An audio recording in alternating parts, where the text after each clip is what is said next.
사랑하고 축복합니다.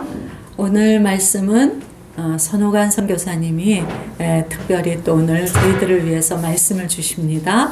제목은 성육신이고 말씀 본문은 히브리서 2장 5절에서 18절입니다. 한 절씩 교대로 읽기 전에 가정에 계신 분들 제가 가진 성경 신약 354쪽입니다. 우리 함께 히브리서 2장 5절에서 18절 말씀 한 절씩 교대로 받들어 읽겠습니다. 하나님이 우리가 말하는 바 장차 올 세상을 천사들에게 복종하게 하심이 아니니라. 그러나 누군가가 어디에서 전하여 이르되 사람이 무엇이기에 주께서 그를 생각하시며 인자가 무엇이기에 주께서 그를 돌보시나이까. 그를 잠시 동안 천사보다 못하게 하시며 영광과 존귀로 관을 씌우시며 만물을 그 발 아래 복종하게 하셨느니라 하였으니 만물로 그에게 복종하게 하셨은즉 복종하지 않은 것이 하나도 없어야 하겠으나 지금 우리가 만물이 아직 그에게 복종하고 있는 것을 보지 못하고 오직 우리가 천사들보다 잠시 동안 못하게 하심을 입은 자 곧 죽음의 고난 받으심으로 말미암아 영광과 존귀로 관을 쓰신 예수를 보니 이를 행하심은 하나님의 은혜로 말미암아 모든 사람을 위하여 죽음을 맛보려 하심이라. 그러므로 만물이 그를 위하고 또한 그로 말미암은 이가 많은 아들들을 이끌어 영광에 들어가게 하시는 일에 그들의 구원의 창시자를 고난을 통하여 건져가게 하심이 합당하도다. 거룩하게 하시는 이와 거룩하게 함을 입은 자들이 다 한 근원에서 난지라.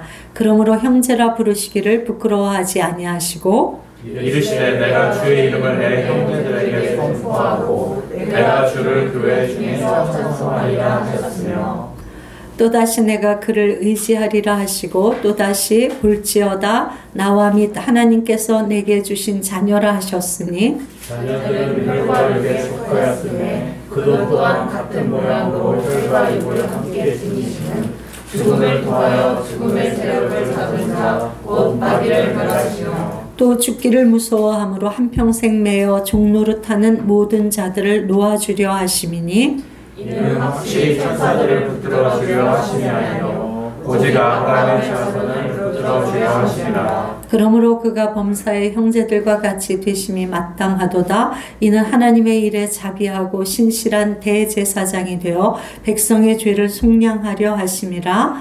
그가 시험을 받아 고난을 당하셨은즉 시험 받는 자들을 능히 도우실 수 있느니라. 아멘. 우리 선호관 선교사님 나오실 때 박수로 환영하겠습니다.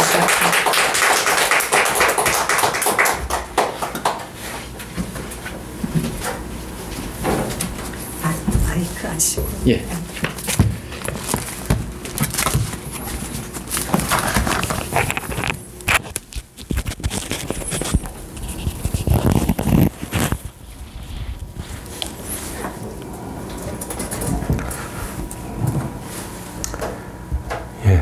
교회에서 예배를 드릴 때마다 느끼는 거지만 참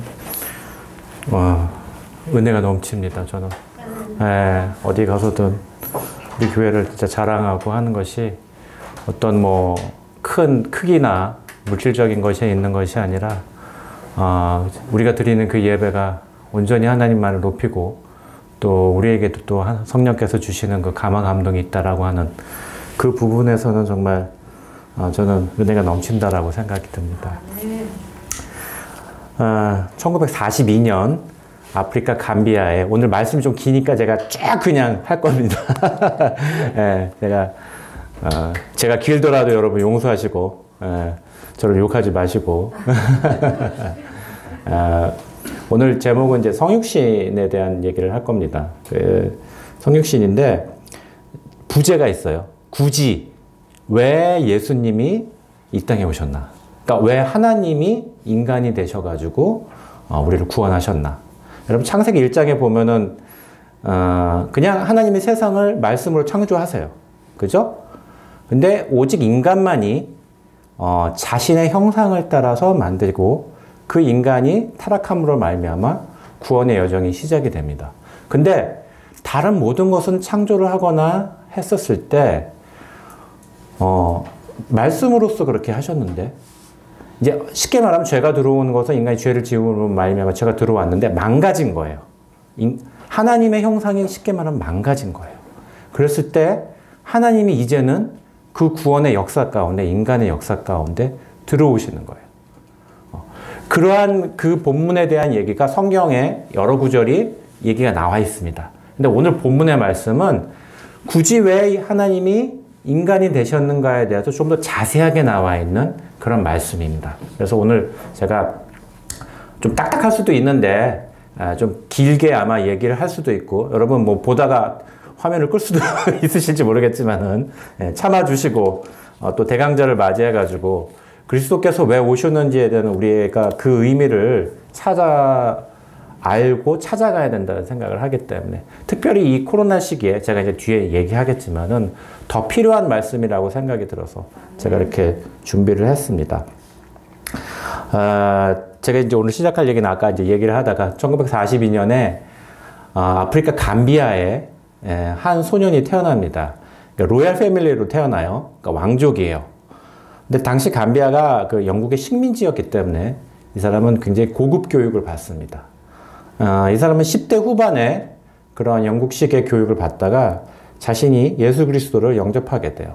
근데 재미난 것은 뭐냐면은 감비아는 당시에 무슬림 국가였어요. 그러니까 자기의 모든 친척들은 사실은 무슬림이었어요. 근데 이 사람이 예수를 영접하고 또 공부를 하러 영국까지 유학을 갔었을 때 나중에는 신학까지 공부를 하게 됩니다. 근데 이 사람 마음 가운데 굉장히 여러 가지의 그런 복잡한 감정들이 있었어요. 왜냐하면은 자신의 친척이나 자신의 가족들은 무슬림이었어요. 하지만 혼자서 예수를 믿게 되고, 어쩌면 또 주변에 몇몇 예수를 믿는 사람들이 있었지만은 그런 그 간격을 자기가 어떻게 찾아가고 메워야 될지에 대해서 고민을 했던 사람입니다. 근데 이 사람이 공부를 하면서 굉장히 신기한 것, 왜 그리스도인들은 저럴까라고 고민했던 부분을 신학을 공부하면서 하나를 알게 되는데, 그건 뭐냐면은, 여러분 이제 대부분 우리나라에도 이슬람 예배당이 있잖아요. 무슬림들, 그러니까 이슬람을 믿는 사람을 무슬림이라고 그래요. 아시겠죠? 예, 이슬람과 무슬림을 헷갈리시면 안 되고, 무슬림들은 자기네들도 경전이 있어요. 꾸란이라고 하는 경전이 있는데, 이 꾸란을 예배를 드릴 때 모든 예배에서는 아랍어만 써야 돼요. 자기가 인도네시아 사람이건 뭐 어느 나라 뭐 중국 사람이건 미국 사람이건 간에 무조건 아랍어는 무조건 이 꾸란은 아랍어로 되어 있기 때문에 아랍어만 써야 되고, 그것만이 정경이에요. 물론 영어로 번역되고 한국말로도 번역되고 다 번역된 것이 있어요. 하지만 그것에 대한 정통성을 인정하지 않아요. 근데 예수를 믿었는데 성경은 굉장히 많이 그 나라와 그 족속과 그 방언으로 다 번역이 됐어요. 번역이 된 것만 중요한 것이 아니라 예배를 드릴 때 그것에 대한 정경성이나 그걸 인정해줘요. 그 권위를 인정해줘요. 그러니까 이 사람이 되게 신기한 거예요. 왜 그럴까? 이슬람들은 무조건, 여러분, 제가 있는 그 나라에서도 예배를 드릴 때는 모든 말을 아랍어로 해야 돼요. 그 예배를 드리는데. 그리고 그것만이 정통이고 그것만이 예배를 드린다라고 생각이 들어요. 그래서 사실은 이슬람 사람들이 얘기를 하다 보면은 꾸란을 잘 몰라요. 왜냐면 아랍어를 배워야 되기 때문에. 근데 여러분, 아랍어 어려워요. 글자 보셨어요? 예, 정말 쉽지가 않아요. 예. 자, 어쨌든 그렇게 얘기를 해나가는데, 이 사람이 결국은 자신의 그런, 이제 학문적인 그 키를, 박사나 이런 것들을 찾아 나가면서 기독교의 핵심을 이 사람은 뭘로 보냐면 성육신으로 봐요. 그러니까 하나님, 신이신 그분이 인간이 되어서 자신이 어떤 것에 자신의 계시를 보여준 거예요. 그렇다고 한다면 이 말씀이신 예수 그리스도께서 이곳에 육으로 오셨는데, 이제는 그 말씀이 각 나라와 백성과 그 각종의 방언으로 들어갈 때, 그 문화로 들어갈 때, 그건 역시도 성육화되어야 된다라고 하는 것이에요. 이 사람이 그 이론을 가지고선 나중에 어떤 뭐 학문적인 것 등에 대한 어떤 완성도가 너무 높아서 나중에는 이 사람이 예일대 신학부 교수가 됩니다. 작년에 돌아가셨어요. 라민 사네라고 하는 분인데 아프리카 사람인데 대단한 사람입니다. 왜냐하면 여러분 그 라민 사네가 우리나라에 그닥 이렇게 알려지지가 않았는데 많은 이유가 뭐냐면 사실 인종적인 이유 때문에 그래요. 아프리카 사람이고 흑인이에요. 제가 어릴 때 봐도 그렇고 지금 봐도 그렇고 지금 좀 나아진 것 같은데 한국에서 강사라고 서양 사람들을 불러오는 걸 보면은 사실 대부분 백인이에요. 백인 신학자들, 백인 목사님들 그런 부분들이 많아요. 근데 이분의 어떤 글들이나 이런 걸 보면은 자신이 그러니까 미국의 동부예요. 하버드, 예일 이런 데서 공부를 하고 가르쳤어요. 그러니까 자기가 그런 인종적인 것들로 이렇게 이제 불편함을 겪었던 것들, 어려운 것들을 겪었던 그런 글들도 보게 됩니다. 근데 이제 이분이 가지고 있는 자신이 궁금했고 생각했던 것들 이것이 다시 학문으로 나타나고 결과적으로 우리가 오늘 본문에 있는 이 말씀과 같이 궁극적으로 말씀은 각자의 상황에 맞게 그러나 그것이 너무 도를 지나치지 않는 그 상황 안에서 획일화가 되는 것이 아니라 각자의 상황에 맞게 하나님께서 그 말씀을 주고 해석하게 하시고 그 문제들을 풀어나가게 하신다라고 하는 거예요. 아까 찬양 중에 주의 말씀에 의지해서 그물을 던졌다라고 나와 있는데 그 주의 말씀에 의지한다라고 했을 때 그 찬양의 원어의 말씀이 레마라고 그러는 것이에요. 로고스는 이런 기록된 말씀인데 레마는 나에게 그것이 하나님의 계시로서 들려오는 것이에요. 그것을 레마라고 그래요. 아까 그 찬양을 들 때 제가 막 소름이 돋았어. 아유, 오늘 내가 할 걸 다 알고 있구나. 그래서 그 말씀과 같이 왜 성육신이 되었는가? 그리고 그 말씀이 이제는 육화되어서 우리 가운데 오시고 그리고 예수님 십자가에 못 박혀 돌아가시고 그 다음에 부활하시고 올라가셨는데 우리에게는 아직도 이 말씀이 남아있어요. 그럼 그 말씀을 각자의 삶과 상황 가운데 어떻게 적용하고 나가야 될지에 대한 그 모든 것들이 있다라고 했었을 때 그 첫 번째 전제는 바로 예수님이 왜 이 땅 가운데 굳이 오셨는가에 대한 오늘 부제에 관한 얘기입니다. 자, 히브리서 오늘 말씀은 1장 1절부터 3절까지 제가 이제 잠깐 개관을 할게요. 이 히브리서 기자는 사실은 상당한 그 헬라어에 능통한 아주 학자적인 사람이고요. 자신이 이 글에 이제 쭉 나와 있는 것처럼 예수님이 우월한 사람이라고 하는 것에 대한 그 변증 같은 것을 써놓은 글이에요. 그래서 이게 사실은 교리서 같은 거예요. 로마서 같은 교리서 같은 거라고 생각을 하시면 되고 굉장히 어떻게 보면 딱딱할 수가 있는데 또 구약에 있는 것들을 많이 인용을 했어요. 대제사장이라든지 그런 개념들을 그렇게 나와 있습니다. 예수님 1장 1절부터 3절까지는요. 1장 1절부터 3절까지는 예수님은 선지자들보다 우월하다라고 하는 거예요. 왜냐하면 구약 성경에 많은 선지자들이 하나님으로부터 계시를 받아가지고 말씀을 전파했지만은 예수님은 그것보다 더 우월하다라고 하는 것이에요. 그 다음에 1장 4절부터 2장 18절까지는 바로 예수님이 천사보다 우월하다는 것을 말씀합니다. 여러분 아시겠지만 천사는 인간이 가지지 못한 그런 능력들을 행하게 됩니다. 근데 성경에 이제 예를 들어 가지고 세례 요한이 태어나기 전에 계시를 누구한테 받아요? 천사에게 받죠, 그죠? 그 다음에 또 마리아가 누구한테 계시를 받아요? 천사를 통해 가지고. 그런데 그 천사도 예수님만 못하다는 거야. 예수님이 천사보다 더 우월하다는 것을 얘기합니다. 그래서 1장 4절부터 14절까지는 예수님이 하나님의 아들로서 뛰어나다는 것을 얘기하고 2장 1절부터 4절까지는 중간에 경고가 들어가 있어요. 이렇게 된다라고 하는 거. 그 다음에 2장 5절부터 오늘 본문의 말씀인 18절까지 예수님이 사람의 아들로서 뛰어나다는 것을 오늘 얘기를 하고 있습니다. 그 뒤에는 또 예수님이 모세보다 뛰어나다. 이런 것들이 쭉 나와 있습니다. 여러분 히브리서는 다른 그 본문의 말씀과는 좀 다른 부분이 있는데 그건 뭐냐면은 이런 연결고리들이 어떤 하나하나가 이렇게 촘촘히 연결되어 있어가지고 잘라서 읽기가 쉽지가 않은 부분이에요. 그러니까 어떤 개념이냐면은 되게 쉬워요. 원숭이 똥구멍은 빨개, 빨가면 사과, 사과는 맛있어, 맛있으면 바나나. 그런 개념이에요. 그러니까 시작을 하려고 그러면 원숭이 똥구멍부터 시작을 해야겠죠? 예. 그래서 서양 사람들이 이 본문을 잘 해석을 못해요. 그리고 처음부터 읽어야 돼요, 이거는.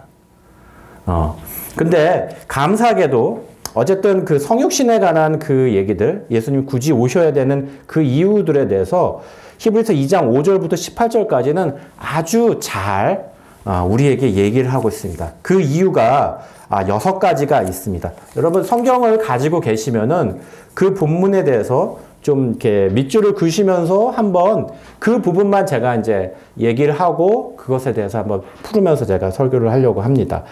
첫 번째 이유는 뭐냐면요. 2장 9절에 나와 있습니다. 제가 2장 9절 잠깐만요. 예.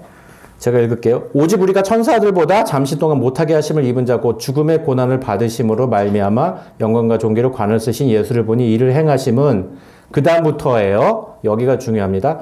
하나님의 은혜로 말미암아 모든 사람을 위하여 죽음을 맛보려 하심이라.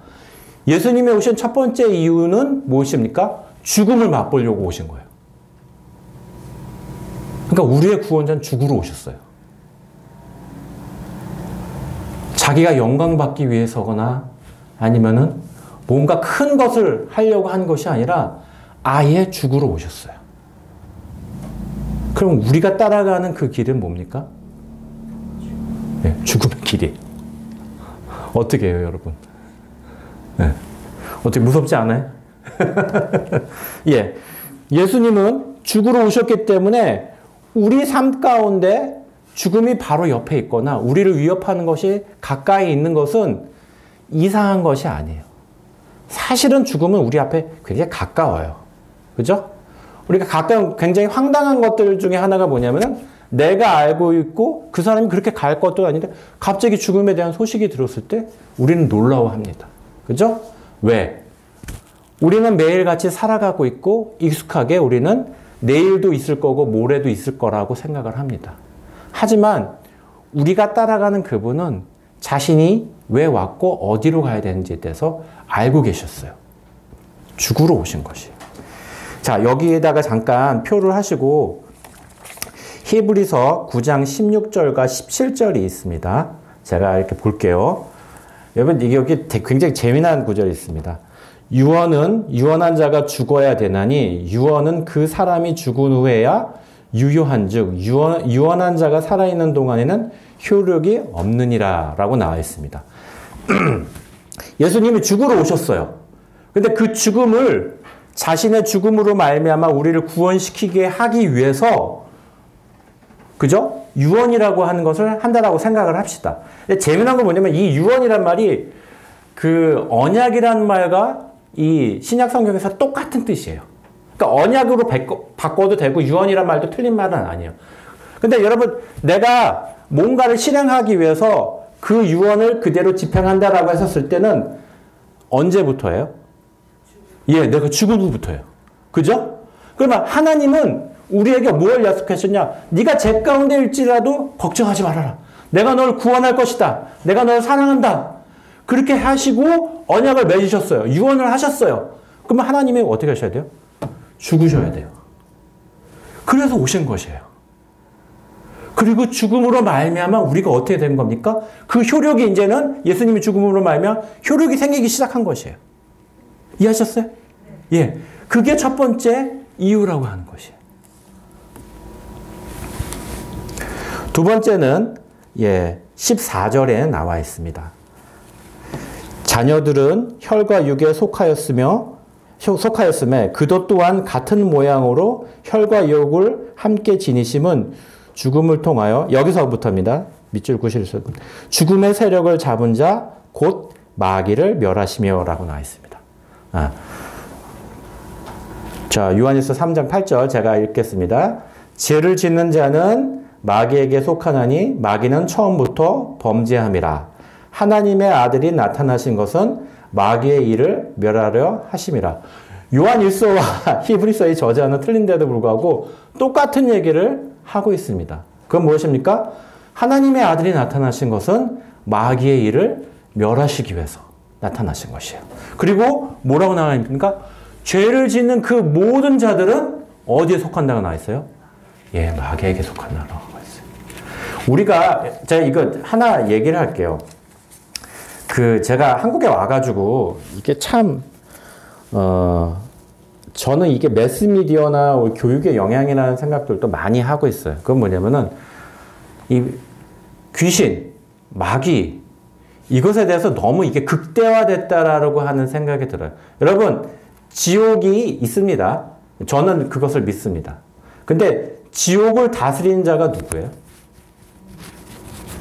예, 지옥을 다스리는 자는 하나님이에요.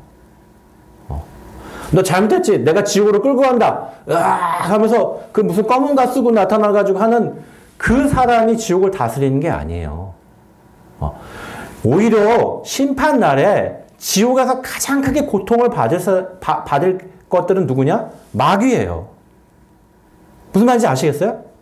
네. 하나님은 지옥에도 계시고 천국에도 계시고 어디에도 계세요. 그리고 모든 것의 주인이세요. 마치 우리가 하나님을 믿고 하나님 편에 서야 왠지 하나님과 마귀가 싸워가지고 하나님이 뭐 간신히 이길 것처럼 그런 이상한 세계관들이 있어요. 아니에요. 이미 이기셨어요. 우리는 지금 그것을 향해, 그 세상을 향해 가고 있는 거예요. 마귀는 심판 날 때 심판 받고 그냥 지옥에 떨어질 거예요. 우리는 뭡니까? 그리스도의 피로써 우리는 구원 받게 돼 있어요. 여러분이 그런 삶을 사시고 계속해서 해 나가시면 되는 것이에요. 그 씻음을 받고. 근데 자꾸 와서 보니까는 이게 이제 제가 생각하기에 뭐지? 그 영화, 뭐 한국 영화도 뭐 있었는데 어쨌든 자꾸 마귀가 대장이야. 그래서 막 하나님과 뭐 힘의 싸움에서 이렇게 막 왠지 대항을 할 수 있을 것처럼 이렇게 나왔는데 그렇지 않아요. 왜 우리가 죽음을 무서워하는지 아세요? 우리가 왠지 마귀에게 붙들려가지고 영원히 고통받고 그렇게 막 그런 식의 뭐 어떤 협박 아니면 그런 생각들 그런 게 들어오는 것 같아요. 아니요, 여러분. 마귀가 가장 고통받을 거예요. 예. 하나님이 그렇게 뭐 간신히 이기는 그런 그 세계관들이 제가 생각하기에는 이게 많이 퍼져 있는 것 같아요. 그렇지 않습니다. 마귀는 이미 모든 것을 패하였습니다. 마귀가 죽음을 관장하는 것처럼 되어 있지만 삶과 죽음의 모든 영역은 하나님께서 함께 하십니다. 그것이 믿는 자가 따라가야 될 그런 도리라고 생각합니다. 그래서 바울은 그것을 알기 때문에 사망아 네가 쏘는 것이 무엇이냐라고 내고 사망이 쏘는 것은 죄요 죄의 권능은 율법이라고 나와 있습니다. 제가 이 말씀을 보면서 제가 하나 더 얘기를 하려고 하는데 고린도후서 5장 4절에 이런 얘기가 나와 있어요. 참으로 이 장막에 있는 우리가 짐진 것 같이 탄식하는 것은 벗고자 함이 아니요 오히려 덧입고자 함이니 죽을 것이 생명에 삼킨 바 되게 하려 함이라. 이 말씀만 가지고 제가 해석을 할게요. 죽을 것이 생명에 어떻게 된다라고 나와 있어요? 삼킨 바 되는 것. 생명이 죽음을 삼킨다라고 하는 거예요. 죽음이 생명을 삼키는 게 아니라 생명이 죽음을 삼킨다라고 하는 것이에요. 그 생명은 무슨 생명입니까? 여러분 요한복음에 영생에 관한 얘기가 굉장히 많이 나와요. 특별하게 이제 많이 쓰여지는 그 개념인데 그 영생을 우리가 요한복음에 그 얘기가 나와 있는데 그 영생에 관한 얘기를 우리가 특별하게 주목해야 될 그 시대는 요한복음의 시대는 영지주의가 배경이에요. 그러니까 뭐냐면은 너 구원받고 싶어? 너 하나님을 알고 싶어? 그러면은 너는 아주 특별한 지식이 있어야 돼. 막 그 알 수도 없는 그런 거를 가지고서는 네가 그것을 알아야만 하는 거야. 굉장한 소수만이 그거를 가지고 있고 기존에 있는 사람들 뭐 저 사람들 다 몰라. 뭐 같아요? 지금 이단 것 같아요. 아니에요. 우리가 예수님을 소유하고 우리가 예수 그리스도 안에 있다라고 한다면 우리는 뭐예요? 영생을 소유하는 것이에요. 생명을 소유하는 것이에요. 그리고 고린도후서에 나와 있는 것처럼 이 생명이 뭐예요? 죽는 것을 삼킨다라고 나와 있는 거예요. 그러니까 자꾸 죽음이 더 커. 지금 어떤 지구상의 뭐 한국뿐만 아니라 많은 문화들이 죽음이 굉장히 크고 무섭고 뭔지 뭐 잘못 건드리면 우리가 뭐 크게 잘못될 거 아니에요. 생명이 더 큰 것이에요. 마치 흑암의 권세가 아무리 작은 촛불이 켜면은 흑암이 멀리 떠나가듯이 생명도 마찬가지예요. 특별히 예수 믿는 우리에게는 예수 그리스도, 영생이 우리 가운데 있기 때문에 그것을 믿기만 하면 되는 것이에요. 성경에서 생명이 죽음보다 더 크고 나와 있는 것처럼 생명이 죽음을 삼킨다라고 나와 있어요. 네. 자, 두 번째 이유, 바로 죽음의 세력을 잡은 자 마귀를 멸하시기 위해서 나와 있다라고 나와 있습니다. 그래서 예수님이 부활하실 수 있는 것이에요. 죽음도 이겨내신 분이에요. 예. 자, 세 번째 이유 15절입니다. 잠깐만요. 또 죽기를 무서함으로 한평생 매여 종노릇하는 모든 자들을 놓아주려 하심이니. 여기 나와 있는 것처럼 세 번째 이유, 예, 종노릇하는 모든 자들을 놓아주기 위해서 이렇게 나와 있다라고 나와 있습니다. 여러분 요한일서 3장 8절에 보면 죄를 짓는 자는 아까 나와 있는 것처럼 죄를 짓는 자는 마귀에게 속하였다라고 나와 있고, 그리고 그 우리는 그 죄에 빠져 있기 때문에, 죄가 있기 때문에 그 순간부터 우리는 뭡니까? 종노릇하는 것이에요. 그러니까 끌려가는 것이에요. 우리가 주체적으로 그것을 뭐 이렇게 벗어날 수 있는 것이 아니라, 근데 그 종노릇하는 것에 대해서 예수님께서는 이것들을 이제 해방시키기 위해서 그렇게 나와 있습니다. 그 누가복음 9장 28절부터 36절까지의 말씀을 제가 이제 잠깐 볼게요. 세 번째 이유, 거기에 무슨 말씀이 나와 있냐면은 이제 제자들과 예수님이 산에 올라가시는데 거기서 갑자기 호련히 어떤 장면이 나와요. 뭐가 나오냐면 모세와 엘리야와 예수님이 함께 대화를 하세요. 그러니까 모세와 엘리야는 옛날에 죽었는데 예수님과 함께 대화를 하는 그 장면이 나타납니다. 영광 중에 나타나서 그 사람이 대화를 하는데 어떤 대화를 하느냐? 예수님이 예루살렘에서 별세하실 것에 대해서 말한다라고 나와 있어. 별세가 무슨 뜻이에요? 예, 돌아가신다. 죽으신다라고 하는 것에 대해서 나와 있어요. 근데 이 원어가 되게 재밌어요. 원어가 무슨 뜻이냐면, 여러분 출애굽기를 영어로 뭐라고 그래요? 혹시 아세요? 예, 엑소도스라고 해요. 이 단어가 엑소도스라는 말이 써 있어요. 별세가. 그러니까 별세가 무슨 뜻이냐면은 두 가지 뜻이 있어요. 죽는다라고 하는 의미가 있고, 무엇으로부터 떠난다라고 하는 의미가 있어요. 근데 헬라어 원어에서 이게 엑소도스라고 나와 있어요. 모세는 하나님의 백성을 애굽에서 엑소도스 시킨 거예요. 그죠? 출애굽 시킨 거예요. 엘리야는 하나님의 백성을 뭐예요? 바알에서부터 엑소도스 시킨 것이에요. 그러면 예수님은 무엇입니까? 하나님의 백성을 죄에서 엑소도스 시킨 거예요. 그것이 바로 누가복음에 나와 있는 얘기입니다. 그러니까 우리 이 말씀을 통해서 우리가 알 수 있다는 것이 무엇이냐면은, 우리 자체를 구원하시기 위해서 이미 구약에서 그것들을 다 가리키고 있다라고 하는 것이에요. 그 모든 사건들이, 그 선지자들이 있었던 모든 말씀들이 예수 그리스도를 향해서 이제는 마지막으로서 그리스도께서 그 일을 하신다라고 하는 것이에요. 제가 이게 성경 찾아보면서 쭉 하고 싶었는데 지금 뭐 이렇게 바빠가지고 그렇게 되겠습니다. 자, 네 번째 이유 보도록 하겠습니다. 네 번째 이유 16절에 이는 확실히 천사들을 붙들어 주려 하심이 아니요 오직 아브라함의 자손들을 붙들어 주려 하심이라. 여기 나와 있는 것처럼 오직 아브라함의 자손을 붙들어 주려 한다라고 나와 있어요. 아브라함의 자손이 누구예요? 예, 우리예요. 예수 그리스도를 믿는 모든 사람들, 그 사람들이 바로 아브라함의 자손이에요. 그 로마서에 보면은 그 1장부터 그 1장 18절부터 그 여러 가지 그 말씀에 대한 것들이 나와 있는데 하나님의 진노에 대해서 나와 있어요. 이게 나와 있는지 잘 모르겠는데. 24절, 26절, 28절이 안 써있다. 예, 괜찮습니다. 여러분 찾아보시기 바라요. 로마서 1장 24절, 26절, 28절 이렇게 나와 있습니다.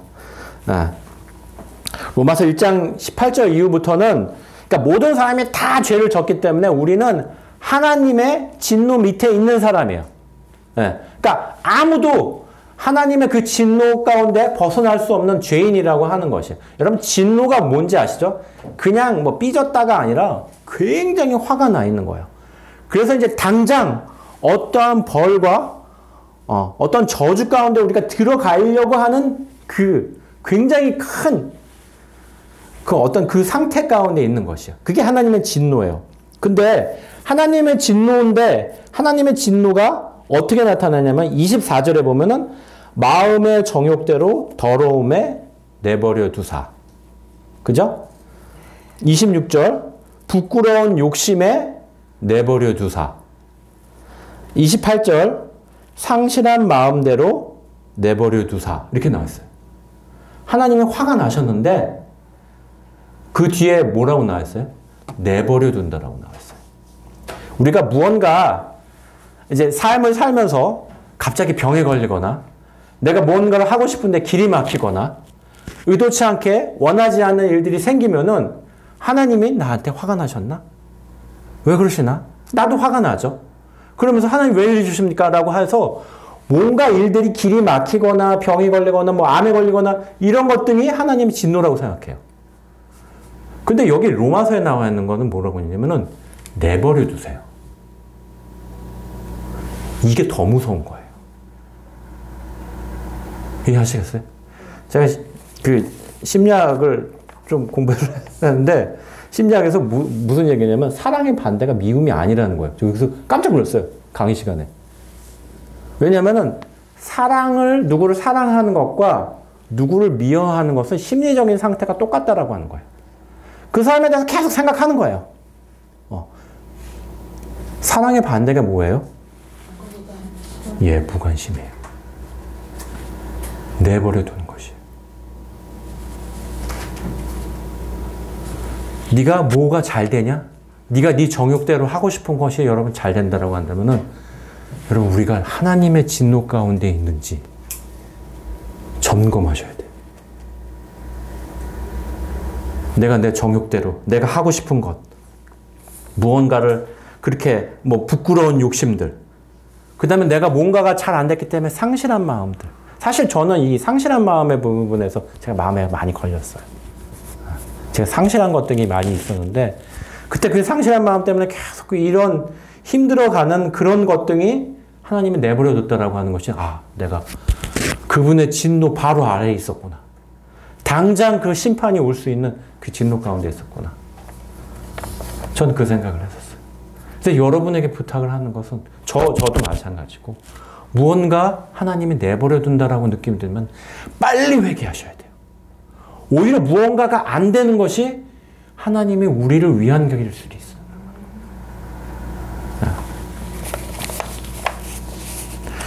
이 진노의 결과로서 이 로마서를 보면요. 두 가지가 나와요. 결과적으로 뭐가 나옵니까? 우상숭배가 나와요. 첫 번째. 두 번째가 동성애가 나와요. 하나님 내버려 두시는 거예요. 그래 네가 그냥 뭐 네가 하고 싶은 대로.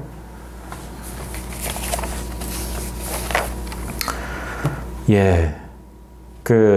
제가 태어나가지고 아마 제 주변에 있는 사람들 중에 당신이 보기에, 그러니까 뭐 책으로 보거나 아니면 뭐 다른 걸로 접하는 것이 아니라 당신이 생각하기에 정말 진짜 그리스도인이라고 생각하는 사람이 누구 있습니까? 라고 한다면 저는 사실 저희 어머니를 꼽아요. 제가 의식이 있는 한 저희 어머니가 새벽 기도를 가지 않는 것을 본 적은 없어요. 그러니까 아파서 아니면 뭐 아버지가 이제 아프셨으니까 병 때문에 그 간호하는 것 때문에 물론 꼭 새벽 기도를 간다라고 해서 훌륭한 신자냐 그건 아니에요. 그 행위 때문에. 근데 저희 어머니가 이제 여기 이제 신촌 세브란스 병원에서 돌아가셨는데 돌아가시기 전에 그러니까 거의 돌아가시기만 한 달, 두 달 전에 마치 유언처럼 저한테 한 얘기가 있어요. 그 얘기를 하기 전에 저는 사실 그 얘기를 듣고 제가 굉장히 놀랐어요. 예. 옛날에 제가 얘기를 잠깐 딴 데로 돌리면은 옛날에 제가 여기서 그 합정동에서 이제 이렇게 서교동으로 버스를 타고 오는데 제 여동생이 있어요. 예. 제 여동생이 갑자기 버스에 앉아있다가 와! 소리를 지르는 거예요. 그래서 내가 왜 그래? 그랬더니 제 여동생이 어릴 때부터 피아노를 쳤어요. 근데 얘가 중학교에서 이제 고등학교를 갈 때 자기는 이제 음악을 하고 싶다. 전공으로서. 뭐 작곡가를 가든지 아니면 예고를 가든지 하고 싶다라고 했는데 엄마가 우리 돈 없다. 그냥 공부해서 고등학교 가라. 라고 하는데 왜 여기를 지날 때 왜 소리를 질렀냐면은 여기 지나가다 보면 여기 그 호텔이 하나 있어요. 저희 옛날 집터예요. 그러니까 그걸 보니까 할아버지가 저것만 남겨놨어도 내가 우리 집이 이 고생을 안 하는데 그걸 보고서 이제 열이 받는 거예요. 제가 어머니 돌아가실 때 그 유언을 왜 얘기했냐면 저희 어머니가 저한테 하신 얘기가 그 얘기예요. 야, 옛날에 그 집 니네가 뭐 빌딩 세우고 선씨들이 그랬다라고 해치자. 그러면서 하는 얘기가 니네가 예수 믿었겠냐? 니네 선씨들이 예수 믿었겠냐? 그 얘기를 하는 거예요. 근데 제가 그때 너무 놀랐어요. 왜냐면은 제가 평생에 저희 어머니를 볼 때마다 느끼는 건 뭐냐면 돈이 너무 없어가지고 가난했기 때문에 그 걱정을 하시는 것을 제가 그 뒷모습을 너무나 많이 봤는데 돌아가실 때 되니까 그 돈이 없었던 것이 우리가 예수를 믿게 되고 하나님을 따르는 삶을 조금이나마 실천하는데 그게 없기 때문에 감사하더라고 하는 거예요. 그리고서 한 달 후에 돌아가셨어요. 저는 그 얘기가 잊혀지지가 않아요. 사실은. 무엇이 잘 되는 것으로서 하나님께 영광을 돌릴 수가 있습니다. 근데 그 잘 되는 부분에 있어서 거의 대부분은 소유해 가는 것이 많아요. 그죠? 모두 소유하고 또 뭐가 더 올라가고 하는 것 등이에요. 여러분 아까 죄에 대해서 얘기를 했는데 제가 그 성경에서 말하는 그 죄에 대한 것 등이 많은 부분에 있어서는 사실은 사단을 섬기고 죽음을 두려워하고 이런 게 아니라 인간이 높아지는 것이에요. 창세기를 보면 아담이 그 선악과를 따먹는 그 부분에서 우리가 그것을 해석을 해본다고 한다면 결국은 뭐냐? 하나님을 높여야 되는데 그 자리에 인간이 가는 거예요. 그러면은 죄라고 하는 건 뭐냐? 인간이 자기를 섬기는 그 자리에 그렇게 된다라고 하는 것이에요. 그럼 우리가 왜 많은 소유가 필요하고 많은 명예가 필요하고 다 뭐가 필요한 거예요? 내가 나를 섬기기 위해서. 더 나아가선 다른 사람들이 나를 섬기게 하기 위해서 더 많은 것이 필요한 것이에요. 근데 우리는 많은 부분에서 기도가 내가 가지고 있는 그 소유 조금은 필요하죠. 예, 제가 여기서 원주에서 여기 올 때까지 돈이 필요했어요. 예. 기본적인 것은 필요하지만 그 이상의 것들에 대해서 우리가 얘기를 할 때 자꾸만 내가 나를 섬기게 되는 그쪽으로서 가게끔 하는 많은 도구들이 바로 돈이나 명예나 인간들이 세속에서 추구하는 것이 바로 그것이라고 하는 것이에요. 근데 인간은 뭡니까? 죄인이에요. 그렇기 때문에 우리는 의도적으로 계속해서 하나님께 나가야 된다라고 하는 것이죠. 인간 스스로가 조절이 된다라고 한다면 하나님께서 우리에게 왜 그렇게 말씀하셨겠습니까? 쉽지가 않아요. 하지만 우리는 계속해서 싸워야 된다라고 하는 것이죠.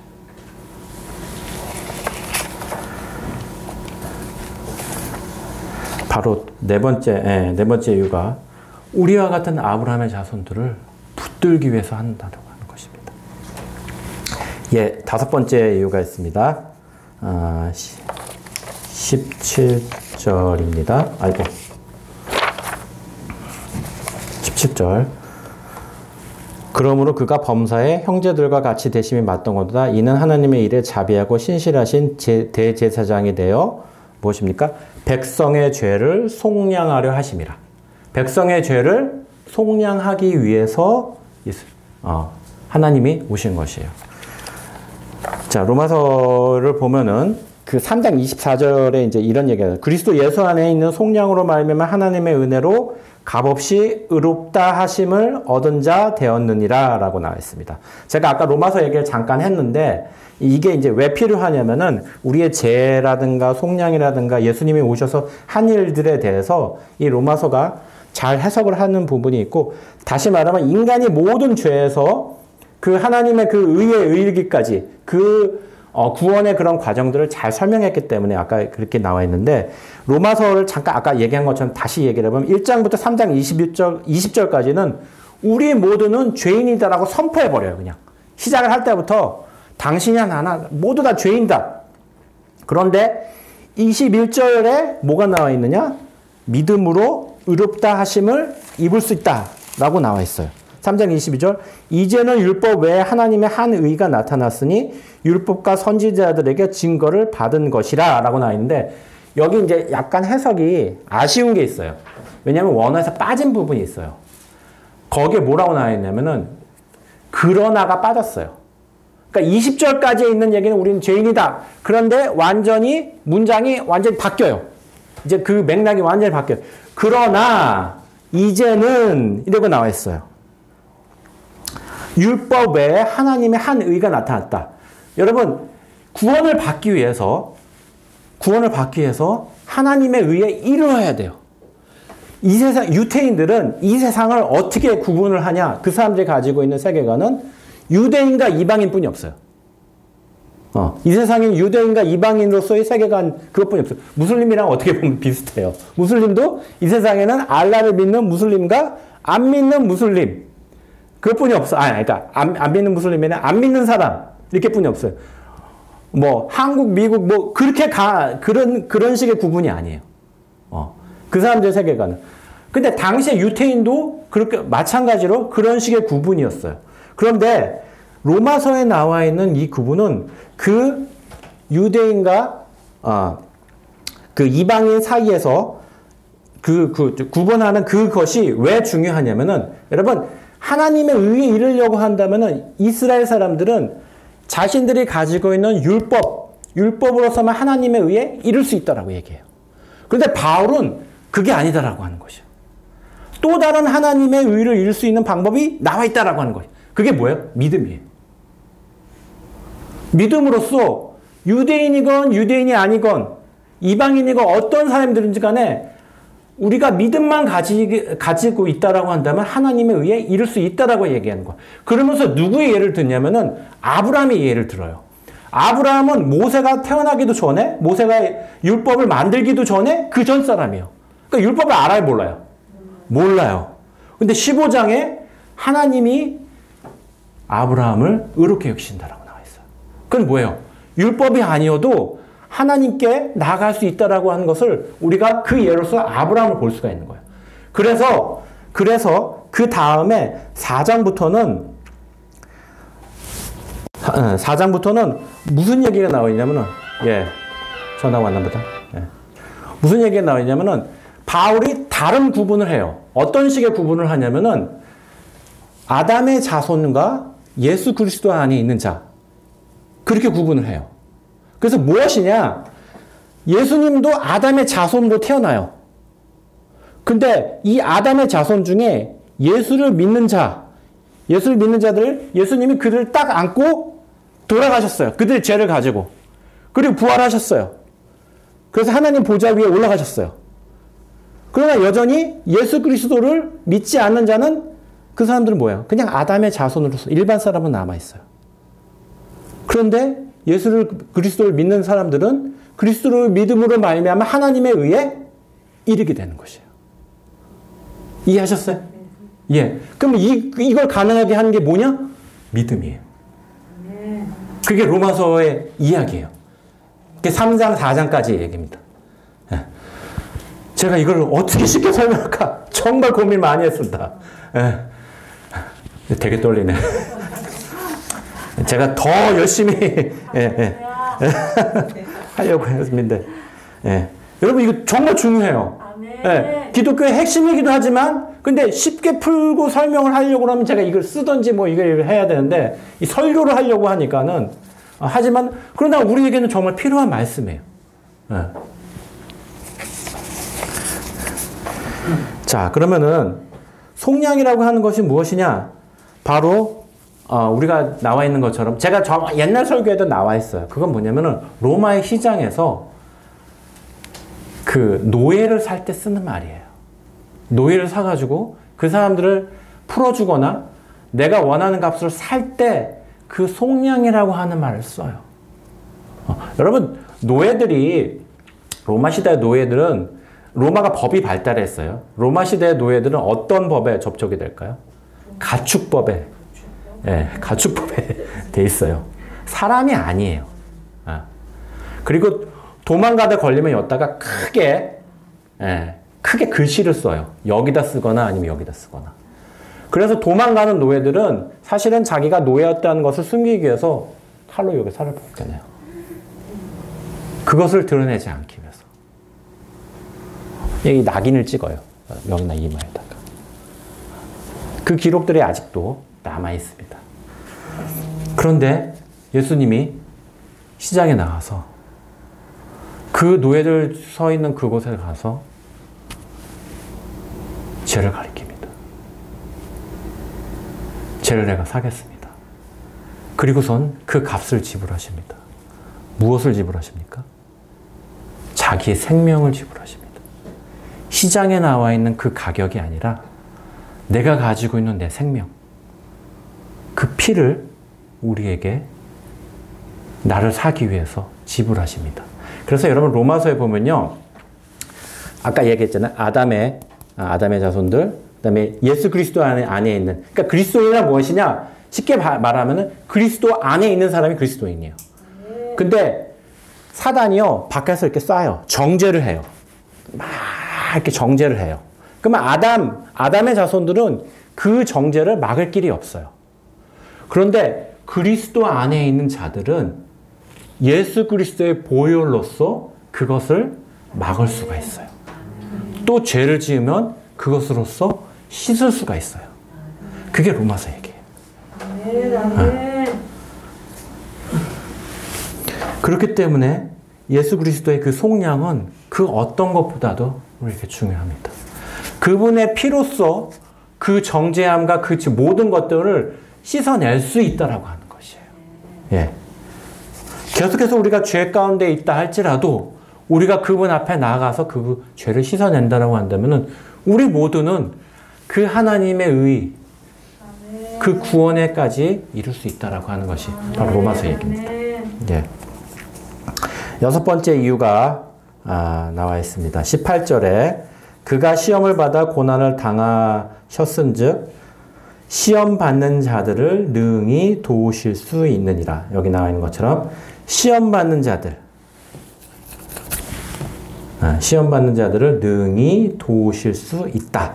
이것이, 그러니까 시험 받는 자들을 도우시기 위해서 하나님이 이 땅 가운데 오신 것이에요.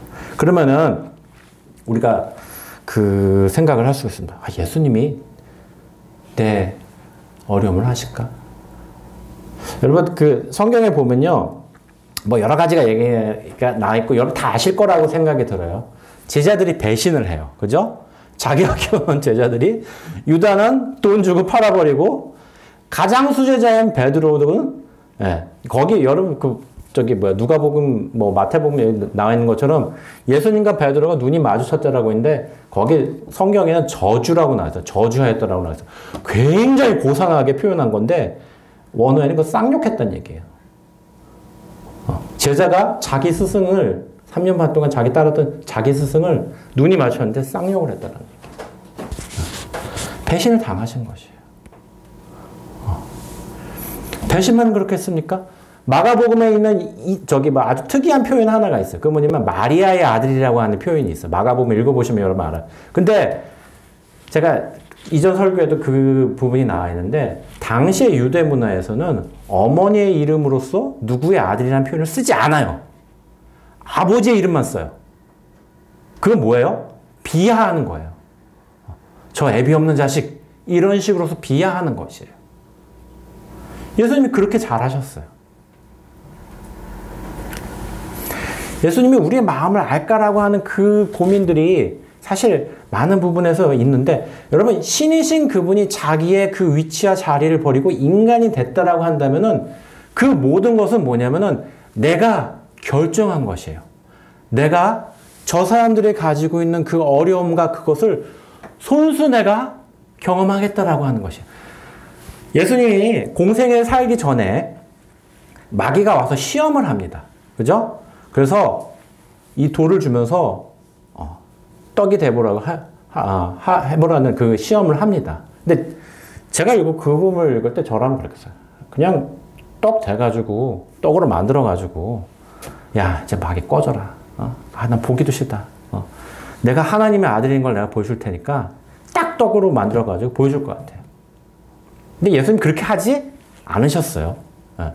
근데 여러분 그 뒤에 보면요 예수님이 막 길을 가다가 곤고해서 힘들어가지고 쉬기도 하고 뭐 채찍질도 당하고 인간이 가지고 있는 그 고통을 당하시는 거예요. 제가 무슨 말을 하려고 하냐면은 마귀가 그 한 시험은 뭐냐면은 예수님이 이제 그 능력으로서 우리에게 보여주시면은 그 능력으로서 우리가 다 믿겠습니다. 꽃길만 가세요.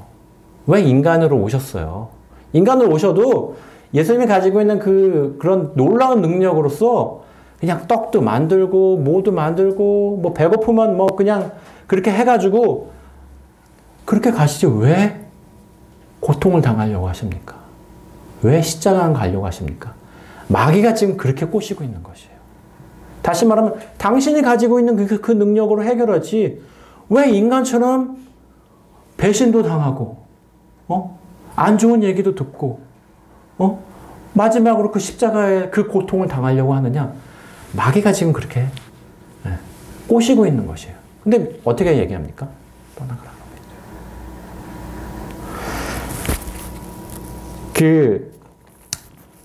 공감이라고 하는 부분이 우리가 정말 이게 쉽지 않을 수가 있습니다. 근데 제 설교 오늘 어머니 계속 나오는데 저희 어머니, 저희 엄마 아버지랑 친하게 지내셨던 집사님 부부가 계셨어요.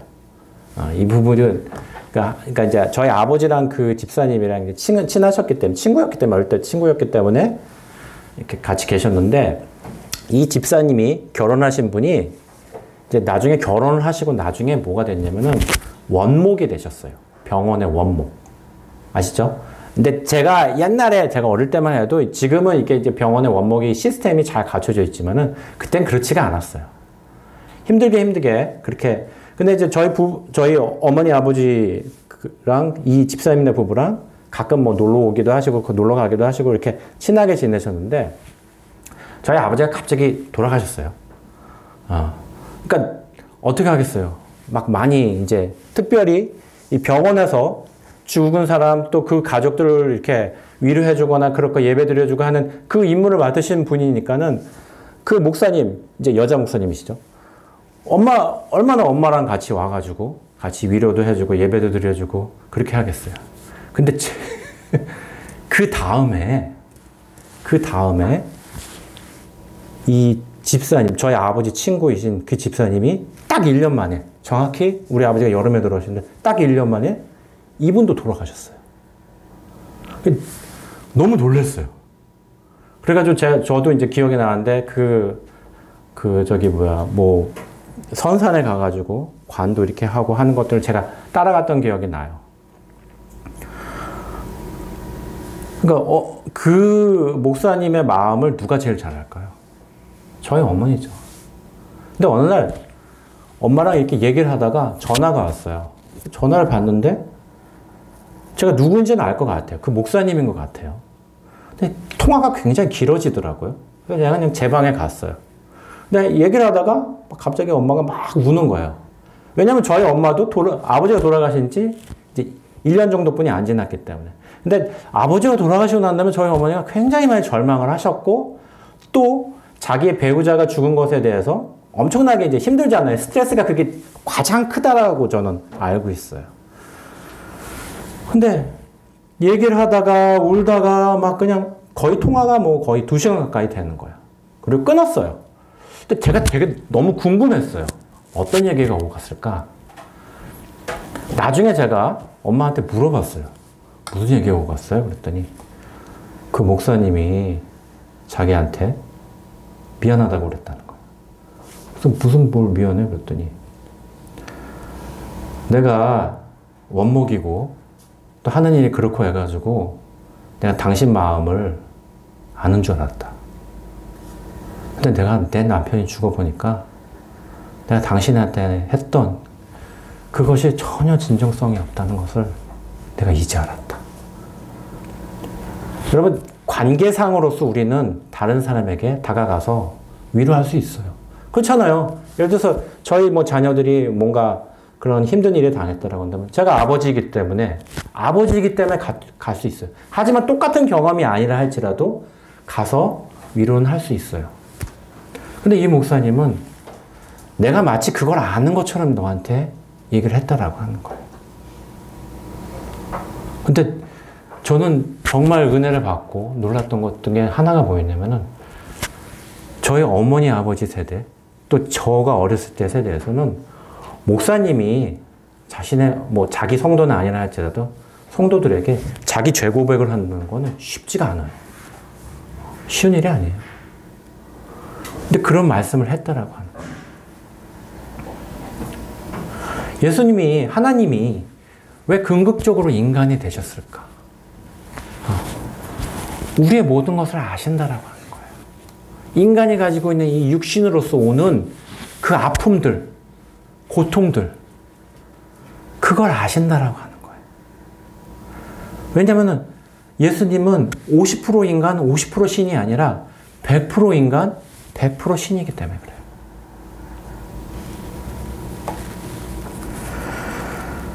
바로 그러한 이유 때문에 예수께서는 우리에게 그 시험받는 그 고통에 대해서 자기가 내가 짊어졌기 때문에 그거보다 더 큰 것들을 내가 알기 때문에 우리를 위로하실 수 있다라고 하는 것이고 우리는 그것을 알기 때문에 그분에게 내 아픔을 토하고 고통을 토할 수 있다라고 하는 것입니다.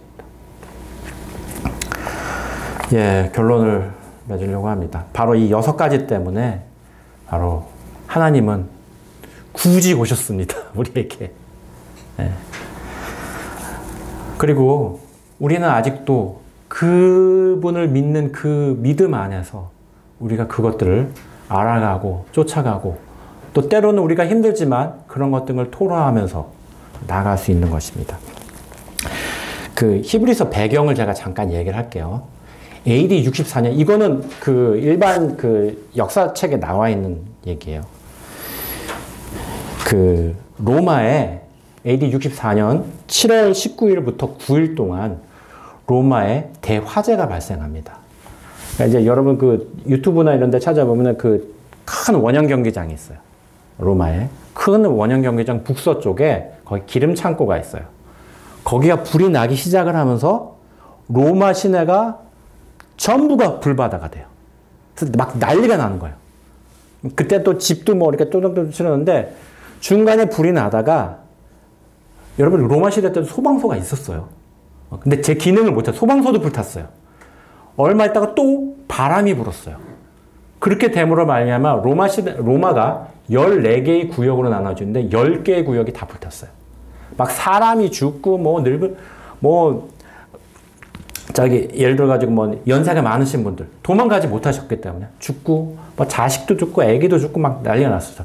4개 구역이 왜 불을 안 탔느냐? 강 건너편에 있었기 때문에 그런 거예요. 이렇게 생각하시면 돼요. 서울특별시가 다 불탔는데 강북에 있는 것만 불탔어요.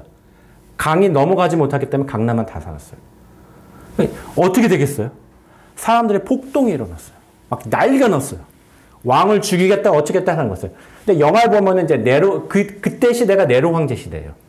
그래서 네로가 자기가 그 로마를 불태우고서는 막 그걸 보면서 아름답다, 뭐 시를 읊고 노래를 했다는데 그건 사실 맞는 얘기가 아니에요. 로마는 당시에 그 불이 났었을 때 로마에 있지 않고 다른 곳에 있었어요. 그래서 네로가 다로 왔어요.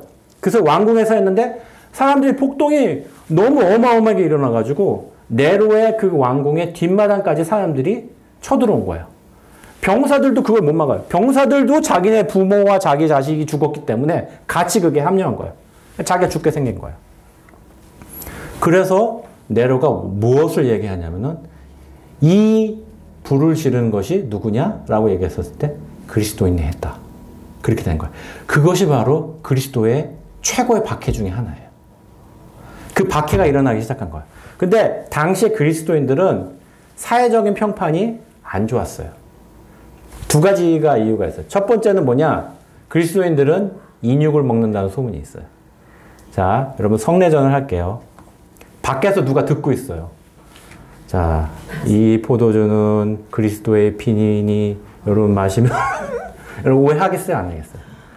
이 빵은 그리스도의 살이니 오해하겠어요? 안 하겠어요? 오해하죠.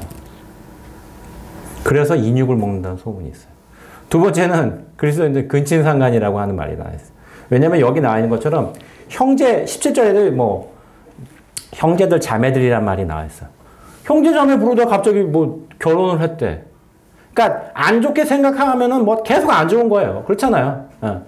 이 두 가지 때문에 사회적으로 그리스도인들을 굉장히 싫어했는데 네로가 찍었어요. 그리스도인들이 했다. 그때 어떻게 하느냐? 그리스도인들이 도망가서 쉽게 말하면 우리가 아는 그 카타콤을 만들어요. 그래서 땅 속으로 들어가는 것이에요. 여러분 터키에는 카타콤이 20층이랍니다. 지하. 로마 주변에 있는 그런 도망가기 시작을 해요. 근데 땅 속으로 들어가는데 로마 병사들이 그 사람들을 못 잡는 거예요. 왜냐면 자기네들이 거기에 들어가면은 길을 잃어버리기 때문에. 그래서 거기에 들어가려는데 변신을 하고 들어가는데 그 앞에 이제 문을 열어주거나 하는 사람들이 이 사람이 스파인지 아닌지 어떻게 알아? 또 같은 그리스도인지 어떻게 알아? 그래서 우리가 잘 아는 물고기 모양의 익두수. 이게 암호예요. 주는 그리스도시여 살아계신 하나님의 아들이라고 하는 그 헬라어의 앞 글자를 따가지고 익두수를 만들어요. 물고기라고 하는. 그래서 그 속으로 들어갑니다. 근데 로마 병사들이 못 잡는 거예요. 그래서 어떻게 하느냐? 잡아온 사람들 중에 불어. 안 불어? 그래가지고 불게 하든지 아니면 그 사람들의 자녀들을 그 사람들이 보는 앞에서 죽여요. 굉장히 잔인하게. 어떻게 하냐면은 굶은 개들을 풀어가지고 죽인다든지 그런 식으로 죽이게 만들어요. 그래서 이제 그리고 또 잡아온 사람들은 그러면 어떻게 알게 됐습니까? 얘가 불었어. 이렇게 하는 거예요. 그러니까 교회를 막 회파시키는 거예요. 예. 아니 너는 그것 때문에 부르냐 막 이러면서 이제 막 교란을 시킨 거예요. 그리스도인들을 탄압을 하는 그 시대에 바로 이 히브리서가 쓰여진 거예요. 그러면 여러분 히브리서가 어떠한 과정 가운데 쓰여졌겠냐? 그 배경을 보게 되면은 여러분 그냥 편안하게 앉아가지고 그렇게 쓰는 것이 아니라는 거예요. 어떻게 보면 불같은 연단 가운데, 큰 시험 가운데 밖에 나가면은 네가 그리스도인이냐? 내가 널 죽이겠다라고 하는 그러한 살해 위협 가운데 이 히브리서가 쓰여진 거라고 하는 것이에요. 그러면 여러분 히브리서 어떻게 읽으셔야겠어요? 그냥 편안하게 누워서 읽으실 수 있겠어요? 네. 어쩌면 지금의 코로나 시국보다도 더 위험했을 수도 있고. 네. 예, 우리가 궁극적으로 갈망해야 될 것이 뭐라고 생각하십니까? 예수님이 이 땅에 오셨는데 그리고 이 코로나 시기에 이 말씀들을 우리에게 적용한다라고 한다면은 우리는 어떻게 나가야 될 것 같아요? 결론적으로 얘기한다라고 한다면은 우리는 사실은 이 성경 말씀에 나와 있는 것처럼 우리는 하나님께서 우리에게 주실 모든 은혜들을 과거에 미리 주셨어요. 그럼 현재 어떻게 취해야 되냐? 그거는 믿음으로 취해야 된다라고 하는 것이에요. 믿음만이 있다라고 한다면은 우리는 지금의 코로나 시국뿐만 아니라 어쩌면 이것보다 더 힘들고 어려운 그 모든 일들이 우리가 이겨낼 수 있다라고 얘기하는 것입니다. 궁극적으로 우리는 은혜를 구하여 나가야 되는 것입니다.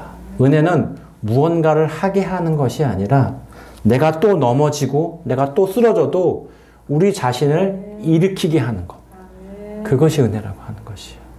뭔가 대단한 것, 그것을 말하는 것이 아니에요.